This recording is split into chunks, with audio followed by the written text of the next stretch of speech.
আসসালামু আলাইকুম and welcome to উম্মাস kitchen. আমার নতুন ব্লগে আপনাদের সকলকে স্বাগত জানাচ্ছি এবং বেশ কয়েকদিন ধরে কিন্তু অথেন্টিক বাংলাদেশি রেসিপি নিয়ে আমি কাজ করছি। আপনাদের অনেক ভালো ভালো রেসপন্স পাচ্ছি, দাওয়াত পাচ্ছি এবং সেই দাওয়াতের বাহানায় প্রত্যেকের বাসায় যাচ্ছি এবং রেসিপিগুলো শেয়ার করছি, গল্প হচ্ছে, আড্ডা হচ্ছে। ঠিক সেরকম একটি গল্প বা আড্ডা করতে আজকে কিন্তু আমি বের হয়েছি আমার টিম নিয়ে।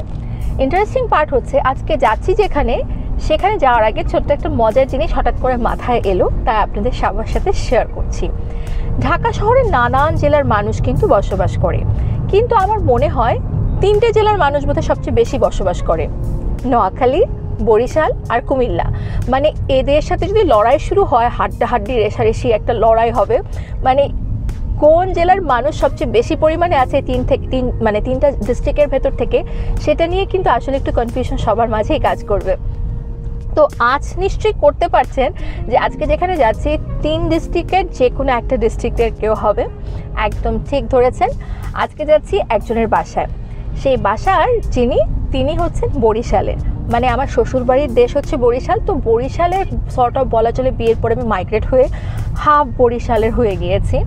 তো সেই সুবাদে বরিশালের খাবার, বরিশালের মানুষ শুনলেই বেশ আপন আপন মনে হয়। তো যাই হোক, তো আজকে যাচ্ছি বরিশালের একজনের বাসায় এবং বাসাটা হচ্ছে উত্তরাতে, মানে বেইলি রোড থেকে আবারও সে 20 কিলোমিটার দূরে যাত্রা আমাকে করতে হবে। তো অলরেডি মেঘলা মেঘলা একটা দিন এবং খুব সুন্দর পরন্ত বিকেলবেলায় কিন্তু আমি আমার যাত্রা শুরু করে দিয়েছি, কেননা আজকে সারাটা দিন আমি অনলাইনে ক্লাসে ভীষণ ব্যস্ত ছিলাম। তো যাই হোক, এখন দেখা যাক যে যাত্রাপথে আমরা কি কি দেখতে পাই, আর যাত্রাপথে টুকটাক গল্প তো হতেই থাকবে আপনাদের সাথে আমার। তাহলে আসুন এই যাত্রাপথের বিভিন্ন ধরনের ঢাকার ছোট বড় ভিউগুলো দেখি।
মূলত উত্তরাতে আজকে যে বাসাটাতে যাচ্ছি সেটা হচ্ছে ইভানা আপুদের বাসা।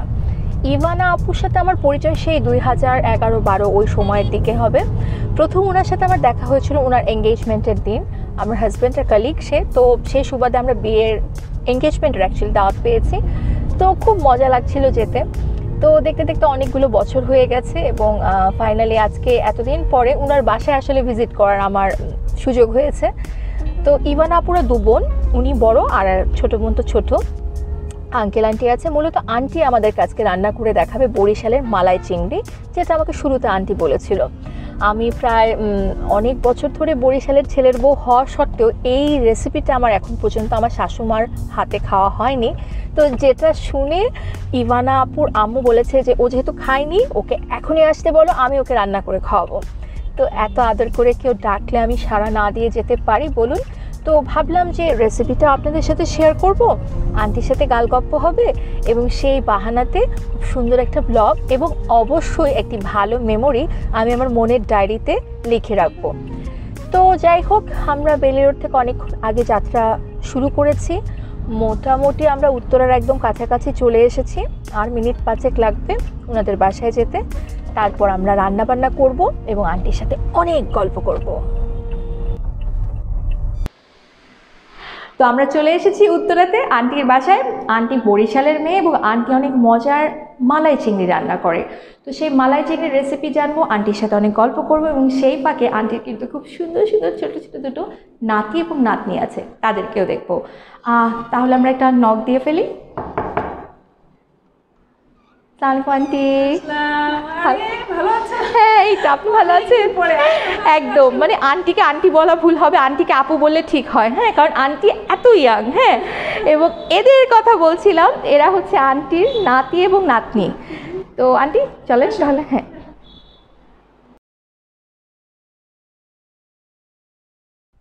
তো আমরা চলে এসেছি আন্টির বাসায় মজার বরিশালের খাবার খাওয়ার জন্য। আমার শ্বশুরবাড়ি বরিশাল এবং সেই সুবাদে কিন্তু বরিশালের খাবারগুলোর প্রতি আমার অন্যরকম অ্যাট্রাকশন কাজ করে। কিন্তু মজার ব্যাপার হচ্ছে বিগত 11 বছরে আমার শাশুড়ি মা কিন্তু আমাকে কখনোই মালাই চিংড়ি রান্না করে খাওয়ায়নি। তো সেই মালাই চিংড়ি খাওয়ার জন্য আমি চলে এসেছি আন্টির বাসায়। কেমন আছেন আন্টি? আলহামদুলিল্লাহ ভালো আছি, তুমি ভালো আছো? আলহামদুলিল্লাহ ভালো আছি। তো আপনার কাছে আপনার গল্পই শুনতে চাচ্ছি, ছোটবেলার গল্প। ছোটবেলাটা কোথায় কেটেছে, এখানে নাকি বরিশালে? না, ছোটবেলা বরিশালেই কেটেছে। আমার বাবা সরকারি চাকরি করতেন, বাবার চাকরির সুবাদে বিভিন্ন জায়গায় পোস্টিং হয়েছে আর সেখানে সেখানে ঘুরে বেরিয়েছি, পড়াশোনাও সেভাবে বিভিন্ন জায়গায়। আচ্ছা, তাহলে তো বিভিন্ন জায়গা থেকে বিভিন্ন ধরনের জিনিসগুলো রান্না বান্নাও শেখা হয়ে গেছে অঞ্চল ভেদ করে, তাই না? শুধু তার মানে বরিশাল না, বরিশালের বাইরেও আপনার অনেক জানা আছে। আর সেই ছোটবেলার জীবন আর এই জীবন, দুইটার ভিতরে কোনটা বেশি মজা লাগে? অবশ্যই ছোটবেলার জীবনটা ভালো লাগে সবার কাছেই। তো এখন তো আর সেই জীবনে ফেরত যাওয়া যাবে না। আর এই জীবনটাকেও এনজয় করি, এটাকেও মজা করেই মানে এনজয় করি, বাচ্চা কাচ্চা নাতি নাতনি নিয়ে। তারপরে নিজের চাকরির একটা জীবন আছে, আমি সরকারি চাকরিতে আছি। তো সব মিলিয়ে আলহামদুলিল্লাহ ভালো আছি। বুঝতে পেরেছি। আপনার ফ্যামিলিতে কে কে আছে সেই গল্প যদি একটু বলতেন। আমার ফ্যামিলিতে আমি, আমার হাজব্যান্ড, আমার 2 কন্যা আর 2 নাতি নাতনি, এই নিয়ে আছি। বুঝতে পেরেছি। তো এদেরকে নিয়ে সময় কেটে যাচ্ছে। আর এমনি অবসরে কি করতে পছন্দ হয়, যে হবি হচ্ছে রান্না করা, পাশাপাশি আমার বাগান করা। আমার ছাদে খুব সুন্দর বাগান আছে। আমরা আপনার ছাদের বাগানটাও অবশ্যই অবশ্যই।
আপনার বাগানটা আন্টি দেখে আমি তো রীতিমতন মুগ্ধ। মানে দিনের কি অনেকটা সময় এখানে বাগানে নিশ্চয়ই আপনাকে দিতে হয়? হ্যাঁ, তা তো অবশ্যই সময় দিতে হয়। সকালে মানে হাঁটি, পাশাপাশি বাগানে চর্চা করি। আচ্ছা, আবার বিকেলে এসে আমার মানে প্রতিদিনই আসতে হয়, না আসলে মনে হয় ভালো লাগে না। এরা খেলা করে, আচ্ছা এরা আচ্ছা, খেলাধুলা করে, ও মজা বাবা খেলে। মজা খেলি। তবে এই ধরনের বাগান যারা করতে চায়, ছাদের উপরে যারা বাগান করতে চায়, তাদের জন্য কোনো কি টিপস দিবেন যে মানে কোন ধরনের জিনিসগুলো আসলে করলে ভালো? বা অনেকে বলে না যে ছাদে ড্রাগন ফল হয় না, যেটা আপনাদের এখানে দেখলাম ড্রাগন ফলের একটা গাছ আছে বা মালটার গাছ আছে, আঙুরের গাছ আছে, তো এই জিনিসগুলো তো আসলে করা অনেক ডিফিকাল্ট, তাই না? বাট এটার কি কোনো সাজেশন আছে যে এটা কি পসিবল কিনা, নাকি আপনি অতিরিক্ত যত্ন করেন দেখে পসিবল? আমার মনে হয় মানুষ সব কিছুই পারে, সব কিছুই পারে, একটু অতিরিক্ত মানে তাকে একটু পরিশ্রম দিতে হয়। আর যেটা হচ্ছে বাগান করার পেছনে হলো এর জন্য কিন্তু অনেক পড়াশোনা করার দরকার আছে। কারণ কেবল আমি গাছ কিনলাম নার্সারি থেকে, কিন্তু সেই গাছকে কি পরিমাণ খাবার দিতে হবে, তার থেকে আমি কিভাবে ফুল পাবো, ফল পাবো, এই সব কিছু জ্ঞান কিন্তু থাকতে হয়, তাহলে একটা বাগানকে টিকিয়ে রাখা যায়। আর ঢাকা শহরে আসলে এখন যে অবস্থা হয়ে দাঁড়িয়েছে তো সবাই জানে যে ফলের মধ্যে তো নানা রকম ভেজাল আছে। তো আমরা যদি পাশাপাশি টুকটাক আবার এই আমার প্রতিদিনকার যে তরকারি এগুলোর থেকেও কিন্তু আমি গাছের আবার খাবারটা পেয়ে যাচ্ছি। তো দেখা যাচ্ছে খুব বেশি পরিশ্রম করতে হয় না, ইচ্ছা থাকলেই হয়ে যায় আর কি। বুঝতে পেরেছি। তো আজকে তো আমাদের বাগানটা মেইন ফোকাস না, বাট তারপরও বাগানের আমরা কিছু ইনফরমেশন জানলাম। নেক্সট দিন হয়তো বা আসবো শুধুমাত্র বাগানের ইস্যু নিয়ে আন্টিকে অনেক বিরক্ত করতে। তো আপাতত এখন আমরা আবার আমাদের রান্নাতে চলে যাচ্ছি, এবং রান্নার পরে আমরা আবার আরও অনেক কথা বলবো সেই ফাঁকে ফাঁকে আন্টির সাথে এবং এই ছোট ছোট সোনামণিদের সাথে। চিংড়ি যে আমরা আজকে রান্না করব, কি কি উপাদান লাগছে আমাদের একটু যদি শেয়ার করতেন বা হাত দিয়ে দেখিয়ে দিতেন। আচ্ছা, আমি এখানে 8 পিস চিংড়ি মাছ নিয়েছি, বড় গলদা চিংড়ি। আচ্ছা আচ্ছা, তো এর জন্য আমি এটা নারকেলের দুধ দিয়ে করব। হ্যাঁ, আচ্ছা, আচ্ছা। আমাদের বরিশালে এটা নারকেল দুধ দিয়েই করে, আমি সেটা করে রেখেছি। এটা নারকেল দুধ, হ্যাঁ। আচ্ছা, আর এটা তো আর বেরেস্তা এটা তো হ্যাঁ বেরেস্তা। এটা সামান্য চিনি দিব শেষে। আর লাগছে পেঁয়াজ বাটা, এটা হচ্ছে পেঁয়াজ বাটা, এটা রসুন বাটা, আদা বাটা, মরিচের গুঁড়ো, হলুদের গুঁড়ো, ধনিয়ার গুঁড়ো, এটা লবণ। আচ্ছা, আর এটা হলো দারচিনি, তেজপাতা, হ্যাঁ, গরম মশলা। সবচেয়ে প্রথমে কি করতে হবে আমাদেরকে? আমি প্রথমেই শুরু করি।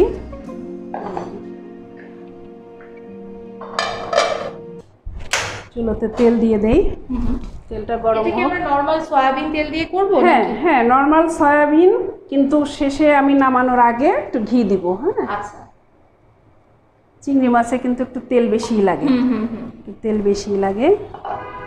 এখন এই চিংড়িতে হাফ চায়ের চামচ লবণ, তারপরে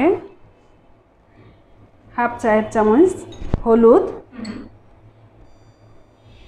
মরিচের গুঁড়ো, সামান্য ধনিয়ার গুঁড়ো সামান্য। ঠিক আছে। এখন এটাকে আমি সুন্দর করে মাখিয়ে দিব। এখানে প্রায় আধা কেজির মতো হবে, তাই? হ্যাঁ হ্যাঁ হ্যাঁ, 500 গ্রামের মতো। এবং স্কিনটা আমরা জাস্ট খালি ছিঁড়ে নিয়েছি, কিন্তু মাথা লেজ সবকিছুই আছে। হ্যাঁ হ্যাঁ, মাথারও সামনের অংশটা ফেলে দিয়েছি, যেটা আর কি খাওয়ার ময়লা পার্ট, প্লাস ওখানে একটা যেটা থাকে খুব হাই কোলেস্টেরল থাকে, সেটুকু ফেলে দিয়েছি। হ্যাঁ, যাতে আমাদের চিংড়িটা একটু হেলদি হয় আর কি। চিংড়ি আমার সবসময় প্রিয়, আর মালাই চিংড়ি গুলো তো কথাই নেই। তাও আবার আপনার হাতের খাবো, সেটা হচ্ছে আজকে সবচেয়ে বড় অ্যাট্রাকশন। আমি চিংড়ি মাছগুলো দিয়ে দিচ্ছি, তেল গরম হয়ে গিয়েছে। হ্যাঁ,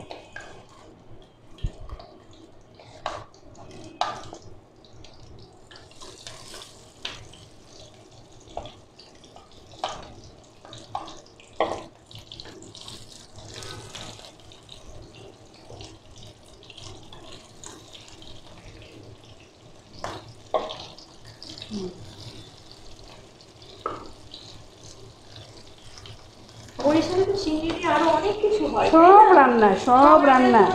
নারকেল দুধ যাচ্ছে, হ্যাঁ, একটা আছে ছোট চিংড়ি আছে, সেটা দিয়ে সব ধরনের রান্নাই তারা চিংড়ি ব্যবহার করে। চিংড়ি এবং নারকেল এই দুইটা খুব বেশি সব রান্নায় ব্যবহার করা হয়। এখন আমরা এটা হালকা বাদামি রং করে ভাজবো। আমি এখন পাশাপাশি এটার জন্য মশলা দিয়ে দেই। হ্যাঁ, ভাজা হতে হতে, হ্যাঁ হ্যাঁ, কারণ বেশি চিংড়ি মাছটা না একটু বেশি ভাজলে আবার শক্ত হয়ে যায়। হ্যাঁ, আমি পাশাপাশি এটার জন্য হ্যাঁ হ্যাঁ বেশি ভাজার দরকার নেই। চিংড়ি আমি এখানে প্রায় 1/4 কাপ হবে। হ্যাঁ, তেল দিয়ে দিলাম। চিংড়ির গন্ধ যে বের হচ্ছে, এটা যারা আমরা এখানে আছি এই মুহূর্তে তারা অনুভব করতে পারছি। হালকা বাদামি হবে।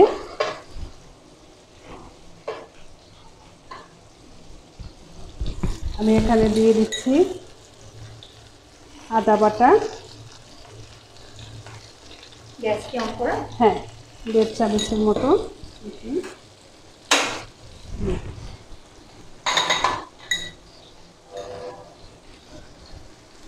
পেঁয়াজটা একটু বেশি লাগে চিংড়ি মাছে, প্রায়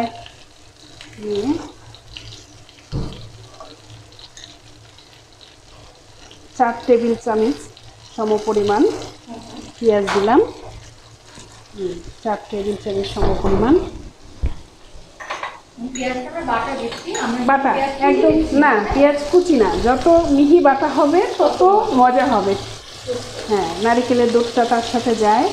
রসুন বাটা 1/2 চা চামচ।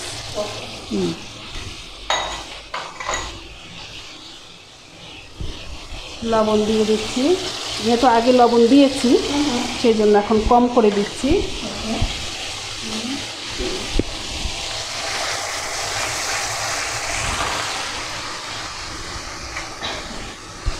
যেহেতু নারকেলের দুধ দিব তাই হলুদটা একটু কম দেই।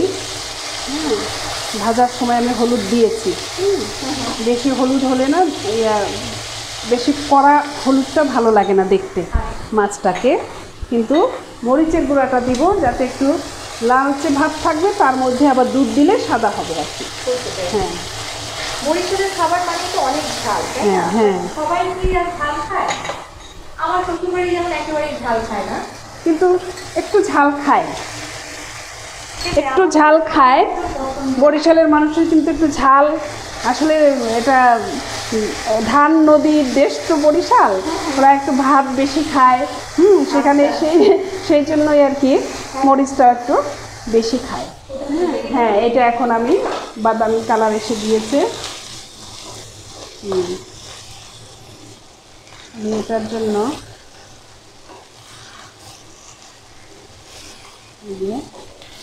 আজটা একটু কমিয়ে দেই।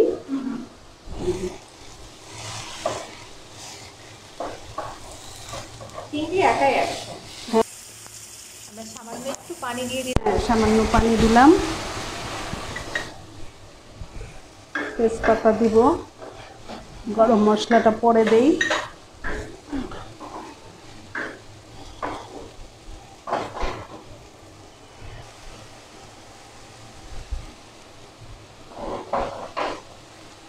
চিংড়ি ভাজাটা হয়ে গিয়েছে।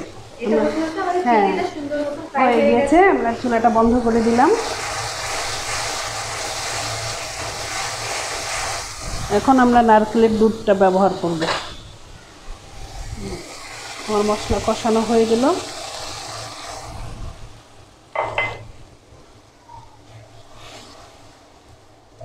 দারুণ একটা ফ্লেভার বের হয়ে গেছে নারকেল দেওয়া মাত্র।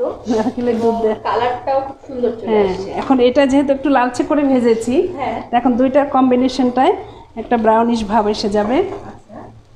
নারকেল দিয়ে বেশি কষানোর প্রয়োজন হয় না।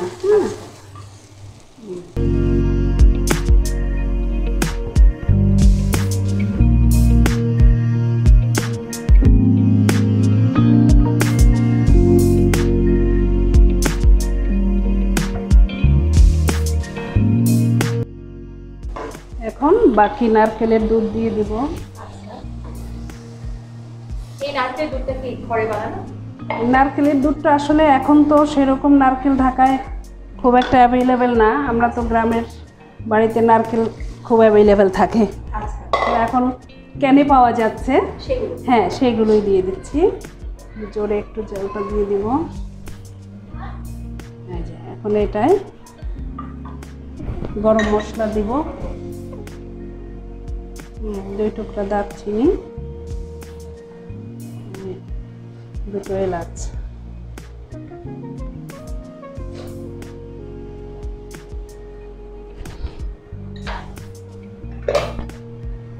আমি নামানোর আগে জাস্ট একটু চিনি দিব। সামান্য চিনি দিয়ে দিচ্ছি। চিনি দিব,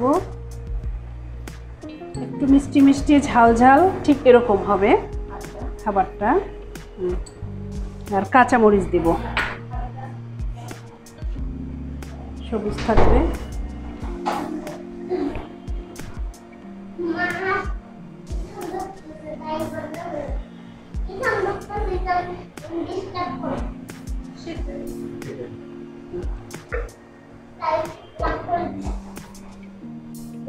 আমাদের রান্না প্রায় শেষ। আমরা এখন এটাকে খাওয়ার জন্য রেডি করব। দারুণ হয়েছে দেখতে, কালার সবকিছু।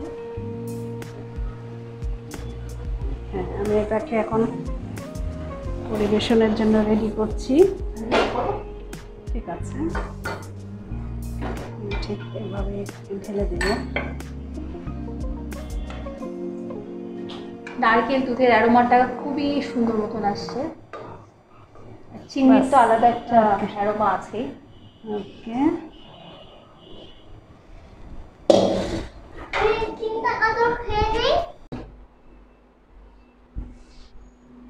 তৈরি হয়ে গেল আমার চিংড়ি মাছের মালাইকারি। মা, তুমি এখন মজা করে খাও। Thank you so much aunty. কে বলবা কেমন হলো বরিশালের অবশ্যই অবশ্যই। ফাইনালি বরিশালের ছেলের বউ বরিশালের মালাই চিংড়ি খাওয়ার সৌভাগ্য অর্জন করলো। Thank you so much aunty, আপনার ব্যস্ত সময় থেকে আমাকে সময় দেওয়া এবং এই মজার মালাই চিংড়ি আমাকে বানিয়ে দেওয়া। আন্টি বাই প্রফেশনে একজন টিচার, এবং টিচারদের যে সময়টা কতটা বেশি ইম্পর্টেন্ট আমরা জানি। তো এই ব্যস্ত সময় আপনি আমাকে সময় দিয়েছেন, উম্মাস কিচেনকে সময় দিয়েছেন, সেটার জন্য অনেক অনেক ধন্যবাদ। তবে আমি আবার আরেকদিন আসবো কিন্তু বরিশালের অন্য কোনো রান্না দেখতে, এবং আপনার বাগানটা যে এত সুন্দর, সেই বাগানের গল্প আরও অনেক কিছু শেখার বা শোনার বা জানার আছে। অবশ্যই আসবে, তোমার জন্য আমার দ্বার সবসময় খোলা থাকবে। আর আজকে আমি এই যে রান্না করলাম, এটাও আজকে এই মিডিয়াতে আজকে প্রথম। তো যদি খুব ভালো লাগে আমিও খুশি হব। অবশ্যই অবশ্যই। এবং আজকেই শেষ না, এটা দিয়েই শুরু। আন্টিকে তো আমি আরও নিয়ে আসবো। ইভেন আমার সেট যেটা রেডি হচ্ছে সেই সেটে কিন্তু আমি আন্টিকে আরেকদিন দাওয়াত দিয়ে নিয়েই আসবো। আর এখানে তো আমার দ্বার যেহেতু খোলা বলেছে, তাহলে তো আমি আসবোই আসবো। তো আজকের এই এপিসোডটা আমি এখানেই শেষ করছি। আসবো আগামীতে আরেকটা নতুন এপিসোড নিয়ে, আঞ্চলিক বাংলাদেশের খাবার নিয়ে। আপনি আমাকে আমন্ত্রণ করবেন আপনার বাসায়, আর আমি এসে হাজির হব আমার টিম নিয়ে, শুধুমাত্র আপনার সেই দাওয়াতের জবাব দিতে। তো আজকের এপিসোডটা যদি ভালো লেগে থাকে, লাইক, কমেন্ট, শেয়ার এবং থামস আপ দিতে ভুলবেন না। আসছি আগামীতে নতুন আরেকটি পর্ব নিয়ে। সেই পর্বটি দেখতে এবং জানতে উম্মাস কিচেনের সাথেই থাকুন। সবাই ভালো থাকুন, সুস্থ থাকুন। আল্লাহ হাফিজ অ্যান্ড হ্যাপি কুকিং।